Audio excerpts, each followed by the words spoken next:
I have been waiting for this one, and during that time, I've built up expectations. I hope they can be met. Let's find out.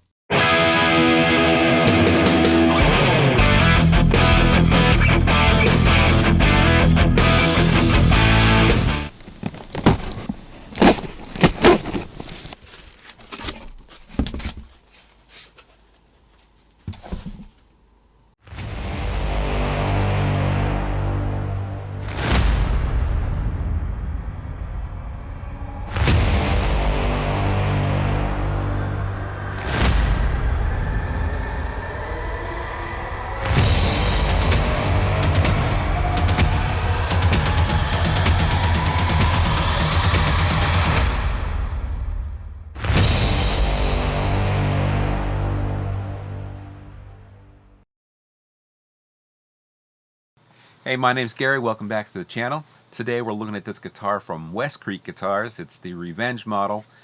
It looks awful lot like a Explorer to me. Some differences, but never mind that.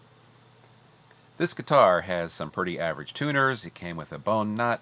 It's got some mother of pearl inlays that are cut in just nice. The fretwork is fantastic. Beautiful medium jumbo rounded over frets. The neck is a bit on the chunkier side. I didn't measure the radius, but it feels a little flatter to me.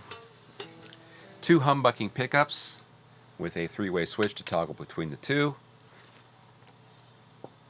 Two volumes, one tone, two pneumatic bridge, maple top, mahogany body, maple neck,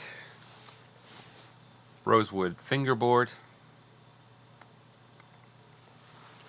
All in all, a beautiful instrument that really rips, really plays nice now.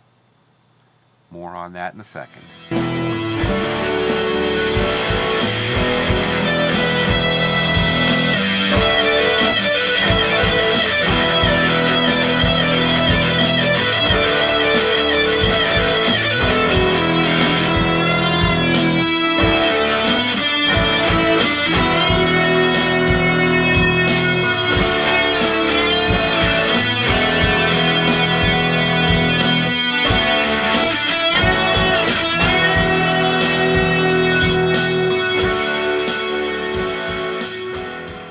Always said that I'd be upfront, honest, and be an honest reviewer, and this will be no different. This guitar out of the box was pretty disappointing, meaning that it took a full setup to make it playable, and even with a full setup and every skill that I have, it's still not perfect, but that's not my fault. First of all, like I said, it had a bone nut. It was not cut in at all. I'll put some close-ups here. I cut the slots into the right depth. I haven't taken the excess off yet. The close-up will let you see how much of the nut I had to slot for it to get down and play properly. Of course, there was no issue with the frets. Issue: two pneumatic bridge. Out of the box, the intonation was horrible. I mean, it really looked like a kindergarten person just kind of guessed where these might have went. Not sure what was up with that. And finally, this as is will never intonate perfectly because the D will not go far enough forward to get it absolutely perfect. It's just off by a couple cents, so if you did nothing, it would be acceptable. But if you're a perfectionist like me and you like to look at the tuner and see things just match up perfectly, it's a problem. Now, a way to fix that is just to take this saddle out, spin it around, and that's going to give you a couple more millimeters of room, and that's all you really would need to bring this in. But again, you probably shouldn't have to do this on a brand new guitar. Just poor design, I guess. I don't know. So I guess what I'm saying is, if you're willing to put the time in to do the setup yourself, this will be a ripper of a guitar. It's badass. That's pretty darn cool. But if you don't know how to set up a guitar, and the one you buy is anything like this one, get ready to take it to a tech because it's going to need a full setup. based upon this. If I could say anything to the manufacturer, I would say, yeah, improve your setup. The instrument is perfect. The setup is not.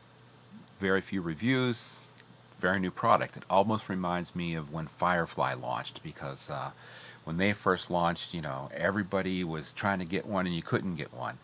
Now, I don't know if everybody's trying to get these currently, but right now availability is very low. When I bought this one, there was only one available, and when I checked earlier today, there was only one available. So I will put a link in the description.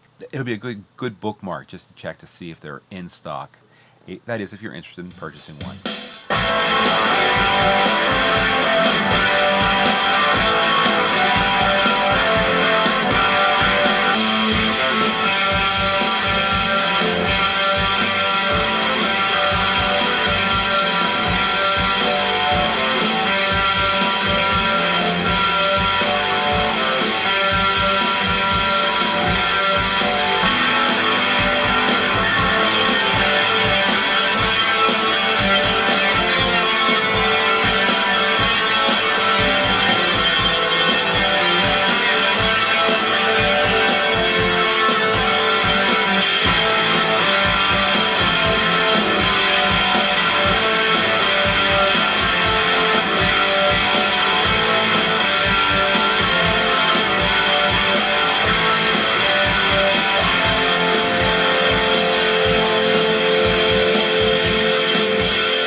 I tell you what, I really, really, really just wanted to pick this up and play it because like I said, my expectations were so high. And then I spent 2 hours setting it up, and that was disappointing as crap. So for out of the box, it was an out of the box disappointment in that regard. However, once it's set up, even with the D being just a slightly bit out of intonation, it's a monster. It looks great. It plays great. I'm not a shredder. I'm not even I can't even play guitar that much or at all. Okay, but it's got that iconic look, beautiful top. You're just going to have to set it up, or you're going to have to pay somebody to set it up. So, that's going to wrap up this review of the Westcreek Revenge Guitar. I thank you for joining me today, and if you haven't already, I'd like you to subscribe to the channel, give a like to the video, and turn on notifications. Everything helps the channel a little bit, and I do appreciate it. So I thank you for watching. Till next time, peace!